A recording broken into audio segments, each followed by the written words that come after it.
माझ्या नवऱ्याचा मित्र रोज कुठल्या ना कुठल्या बहाण्याने आमच्या घरी यायचा आणि तो येताच माझ्याकडे एकटक बघत राहायचा.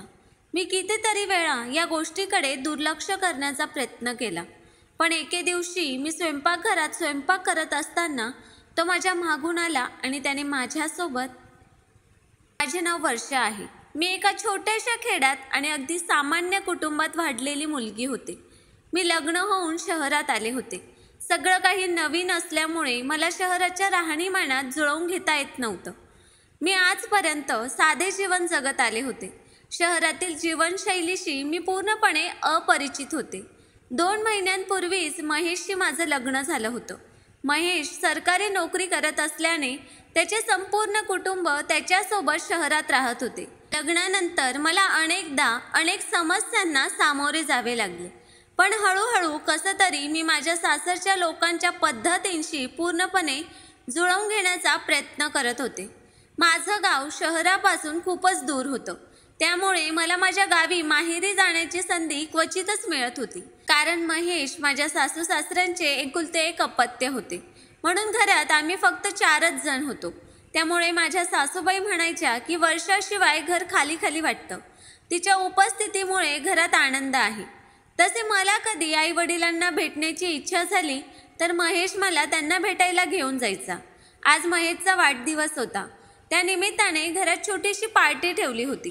संपूर्ण घर सजवले जात होते. सर्वजण महेशचे अभिनंदन करत होते. मी पण पार्टीला येणाऱ्या पाहुण्यांसाठी किचनमध्ये वेगवेगळे पदार्थ तयार करत होते.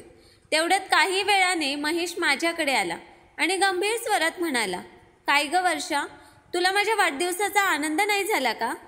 त्याच्या बोलण्याने मी अगदी थक्क झाले. माझ्या मनात विचार आला की महेश असं का बोलत आहे. म्हणून मी जरा गोंधळलेल्या स्वरातच महेशला विचारले, "काय झालं महेश, तुम्ही असं का विचारताय? मला का नाही होणार आनंद?" मग महेश हसायला लागला आणि म्हणाला की "मग तू मला विश का नाही केलास?" मी देखील त्याला चिमटा घेतला आणि म्हणाले की "काल रात्री 12 वाजता तुम्हाला कोणी शुभेच्छा दिल्या होत्या?" मग महेशही मस्तीच्या मूडमध्ये म्हणाला, "रात गई बात गई, आता सकाळी विश नाही करणार का?" मी पुन्हा म्हणाले की "ठीक आहे, मी आत्ता करते." मी म्हणाले, "वाढदिवसाच्या हार्दिक शुभेच्छा नवरोबा." माझ्या बोलण्यावर महेशनेही मला खूप खूप धन्यवाद म्हणत मिठी मारली. काही वेळ आम्ही असेच बोलत राहिलो आणि मग आजूबाजूचे लोक यायला लागली आणि मी त्यांची सेवा करू लागले. संध्याकाळची वेळ होती. सर्व पाहुणे जमले आणि केक कापला गेला. सगळेजण खूप छान एन्जॉय करत होते की त्याच वेळी मला काहीतरी विचित्र वाटलं की महेशचा एक मित्र आल्यापासून माझ्याकडे एकटक बघत होता.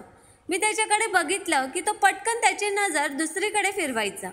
मग त्याच्यावरून नजर हटवून मी दुसरीकडे बघायला लागले की काही वेळाने पुन्हा तीच कृती सुरू करायचा.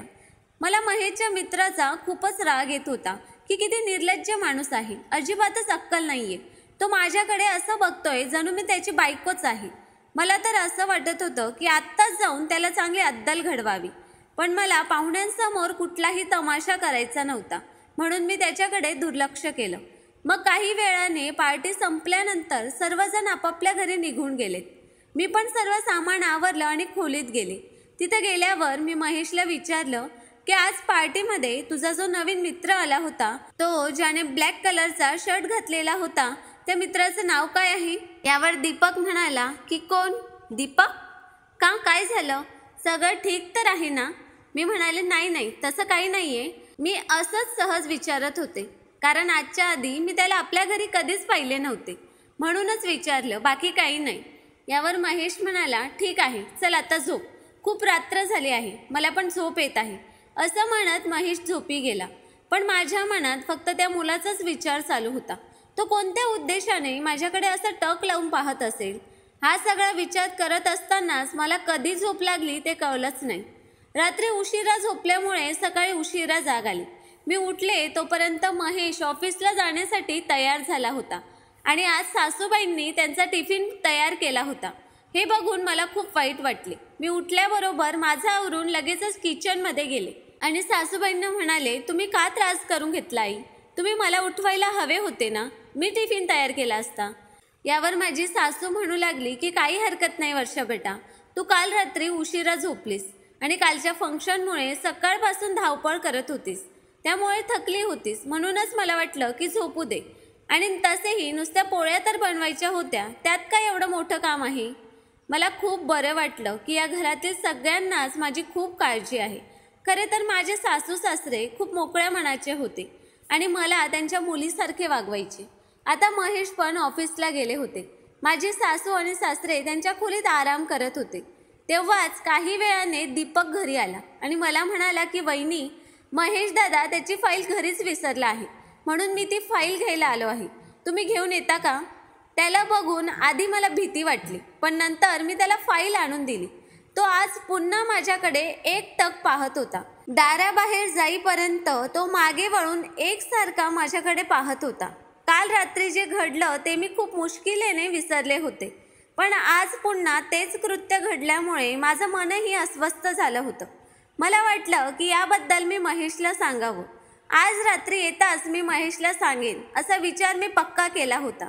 खरं तर त्याच वेळी मला खूप भीती वाटत होती की महेश मी हे सर्व सांगितल्यावर कसा वागेल. तसा तर महेश मोकळ्या मनाचा होता, पण कुठेतरी मनात भीती होती की हे ऐकून त्यांना कसं वाटेल माहीत नाही. कारण असंच काहीसं माझ्या मैत्रिणीच्या बहिणीबरोबर सुद्धा घडलं होतं. तेव्हा तिनेही तिच्या नवऱ्याला ह्या सर्व गोष्टी सांगितल्या होत्या, तर तिच्या नवऱ्याने तिच्यावर विश्वास ठेवला नाही. तो तिलाच दोष देऊ लागला आणि शेवटी त्याने तिला चारित्र्यहीन म्हणून घटस्फोट दिला. ती गोष्ट आठवून माझ्याही मनात भीती बसली होती की महेश माझ्याशी असं वागणार तर नाही ना. कारण हा समाजच तसा आहे की काहीही झालं तरी इथे फक्त स्त्रियांनाच दोष दिले जातात. पण कुठेतरी मला वाटलं की नाही, महेश तसं नाहीये. त्याचे विचार इतके वाईट नाही. तो मला नेहमी समजून घेत, त्यामुळे त्याला यावेळी पण समजेल. आणि मी स्वतःशीच बोलू लागले की यात माझा काय दोष आहे? दोष त्या माणसाचा आहे जो माझ्याकडे वाईट नजरेने पाहत होता. मग मी का घाबरू?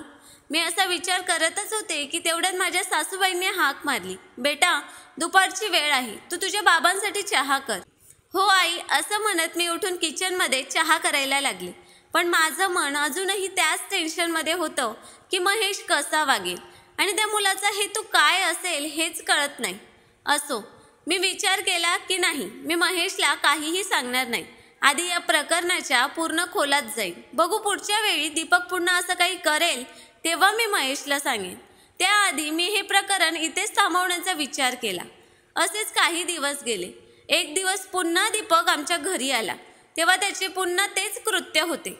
मी त्याला बोलले की तुला काय हवंय? किती दिवस झाले तुझं पाहते.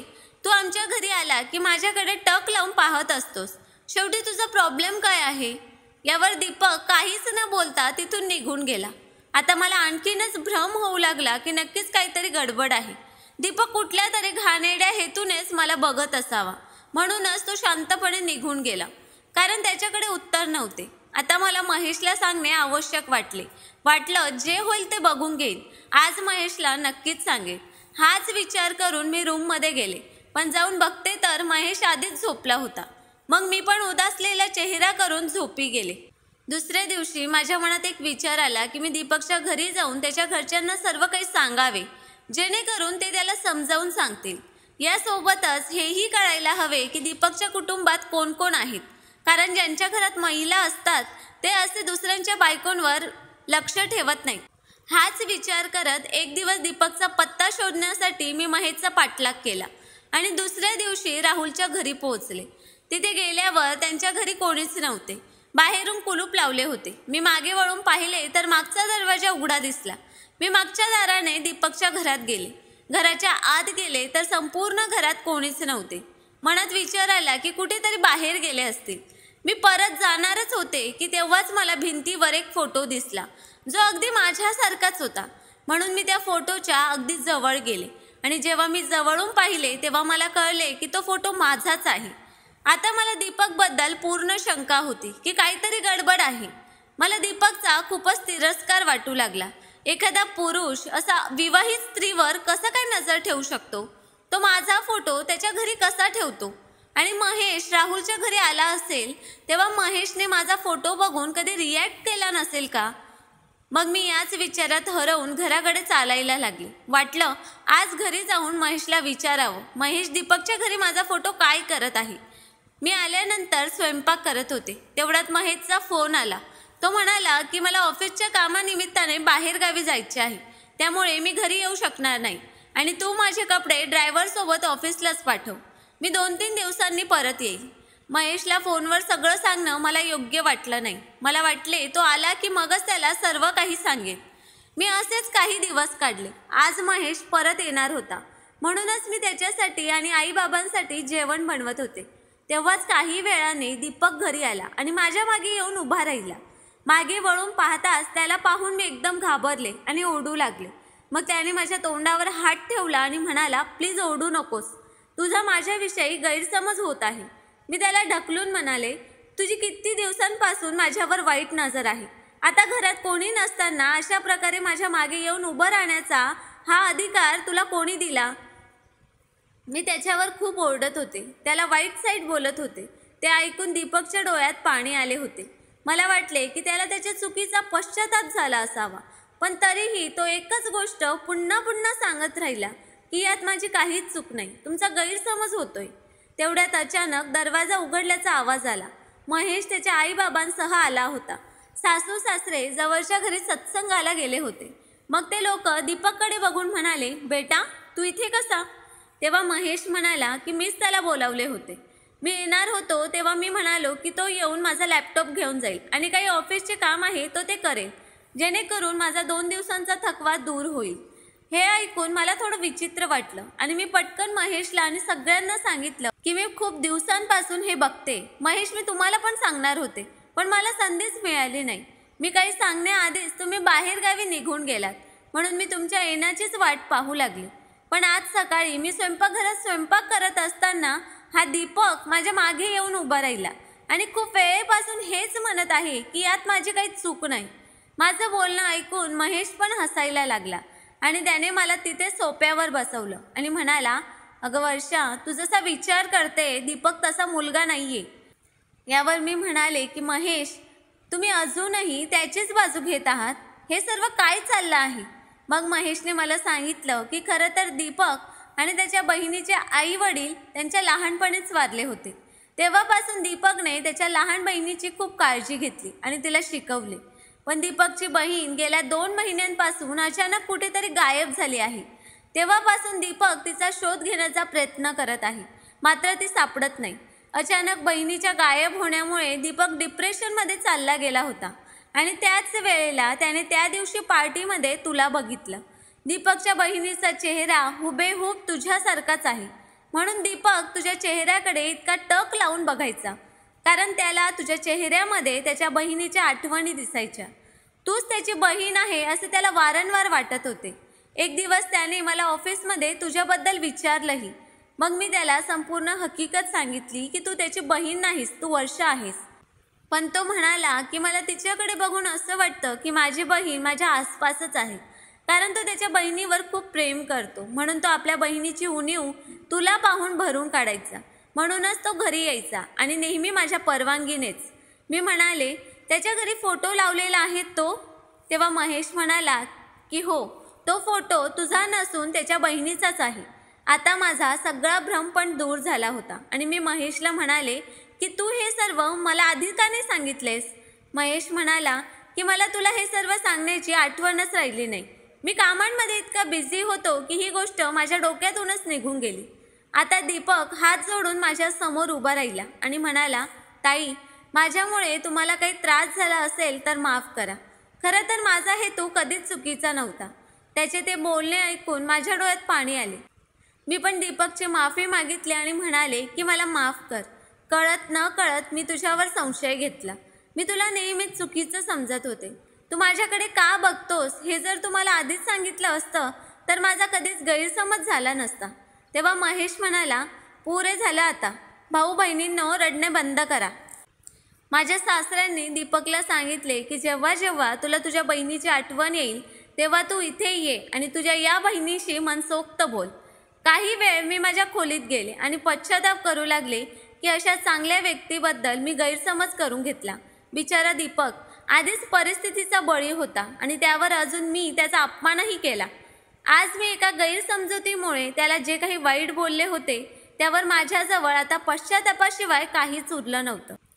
तर मित्रांनो, स्टोरी आवडली असेल तर व्हिडिओला लाईक, सबस्क्राईब आणि शेअर करायला विसरू नका. धन्यवाद.